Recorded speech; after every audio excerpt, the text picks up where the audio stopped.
ఆత్మబంధువులందరికీ నా యొక్క ఆత్మ ప్రణామములు. మాస్టర్స్, నేను మీ లలిత. మిత్రులారా, మనం ఈరోజు కూడా మరికొంత జ్ఞానాన్ని షేర్ చేసుకుందాం. నిన్నటి వరకు భగవద్గీత అంటే గీతాయనం ద్వారా మనం ఆ గీత యొక్క సారాంశాన్ని, ఆ జ్ఞానాన్ని అందుకోవడం జరిగింది కదా మాస్టర్స్. మరికొంత జ్ఞానాన్ని ఈ గీతాయనం ద్వారా ఈరోజు కూడా తెలుసుకుందాం. మరి నిత్య జీవితంలో భగవద్గీత మనం ఎలా మన జీవితంలో భాగం చేసుకోవాలి అన్న విషయంపై ఈరోజు జ్ఞానాన్ని తెలుసుకుందాం. మొదటిది అహింస. దేవద్విజ గురు ప్రాజ్ఞ పూజనం శౌచమార్జవం బ్రహ్మచర్యమహింసా చ శారీరం తప ఉచ్యతే. దేవతలను, బ్రాహ్మణులను, గురువులను, జ్ఞానులను గౌరవించడం, శుచి, రుజుమార్గం, బ్రహ్మచర్యం, అహింసను పాటించడం అనేవి శారీరక తపస్సు అనబడతాయి. శారీరకంగా కానీ మానసికంగా కానీ ఇతరులను లేక ఇతర ప్రాణులను బాధించకపోవడమే అహింస అనబడుతుంది అనేది ఈ శ్లోకం యొక్క తాత్పర్యం మాస్టర్స్. మిత్రులారా, మరి రెండవది సత్యం.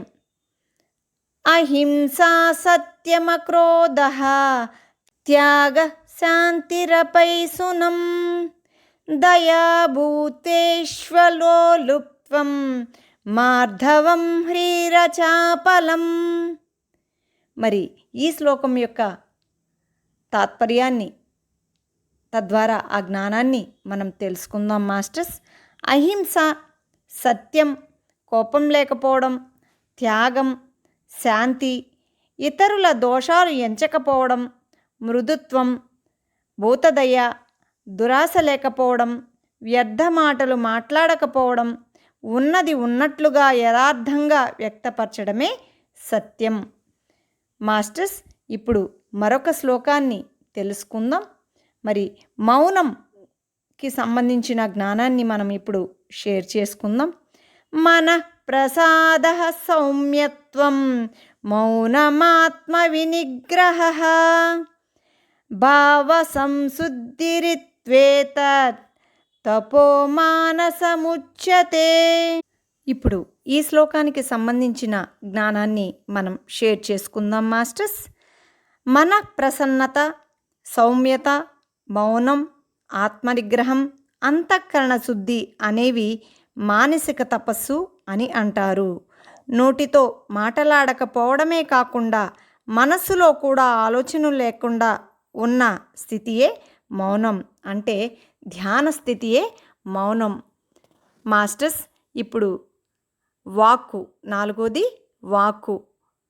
ఈ వాక్కు గురించిన జ్ఞానాన్ని మనం తెలుసుకుందాం మాస్టర్స్. అనుద్వేగకరం వాక్యం సత్యం ప్రియహితం చ యత్ స్వాధ్యాయాభ్యసనం చైవ వాంగ్మయం తప ఉచ్యతే. మాస్టర్స్, ఇప్పుడు ఈ శ్లోకానికి సంబంధించిన తాత్పర్యాన్ని, జ్ఞానాన్ని తెలుసుకుందాం. సత్యాన్ని ప్రియంగా, ఉద్వేగం కలిగింపని విధంగా మాట్లాడటం, స్వాధ్యాయం చెయ్యడం వాచక తపస్సు. యథార్థమైన దాన్ని ఇతరులకు బాధ కలిగించకుండా నచ్చే విధంగా మాత్రమే మాట్లాడాలి. మిత్రులారా, ఇప్పుడు మరి ధ్యానం గురించిన జ్ఞానాన్ని షేర్ చేసుకుందాం. శుచౌ దేశే ప్రతిష్టాప్య స్థిరమాసనమాత్మనః నాత్యుచ్ఛ్రితం నాతి నీచం చైలాజిన కుశోత్తరం. మిత్రులారా, ఇప్పుడు ఈ శ్లోకం యొక్క తాత్పర్యాన్ని, తద్వారా జ్ఞానాన్ని తెలుసుకుందాం. పరిశుభ్రమైన ప్రదేశంలో ఎక్కువ ఎత్తుగా కానీ మరి తక్కువగా కానీ ఉండని ఆసనం మీద దర్బలు, జింక చర్మం, వస్త్రం వరుసగా పరుచుకొని తన కోసం ఏర్పాటు చేసుకోవాలి. స్థిరమైన, సుఖమైన ఆసనంలో కూర్చొని. మాస్టర్స్, ఇప్పుడు మరొక శ్లోకం ద్వారా జ్ఞానాన్ని తెలుసుకుందాం. తత్రైకాగ్రం మనః కృత్వా యతచిత్తేంద్రియక్రియః ఉపవిశ్వాసనే యుంజ్యాత్ యోగమాత్మవిశుద్ధయే. మిత్రులారా, ఇప్పుడు ఈ శ్లోకం యొక్క జ్ఞానాన్ని మనం షేర్ చేసుకుందాం. ఆ ఆసనం మీద కూర్చొని ఇంద్రియాలను మనస్సును స్వాధీనం చేసుకొని అంతఃకరణ శుద్ధి కోసం ఏకాగ్రతతో ధ్యాన యోగ సాధన చెయ్యాలి. 2 కళ్ళు మూసుకొని చేతులు 2 కలిపి. మిత్రులారా, మరి ఈ ధ్యానం గురించిన జ్ఞానాన్ని మరొక శ్లోకం ద్వారా కూడా మనం తెలుసుకుందాం. సమం కాయశిరో గ్రీవం ధారయన్నచలం స్థిరః సంప్రేక్ష్య నాసికాగ్రం స్వం దిశశ్చానవలోకయన్. శరీరం, మెడ, శిరస్సును నిటారుగా కదలకుండా నిశ్చలంగా స్థిరంగా ఉంచి దిక్కులు చూడక నాసికాగ్రం మీద దృష్టి నిలపాలి.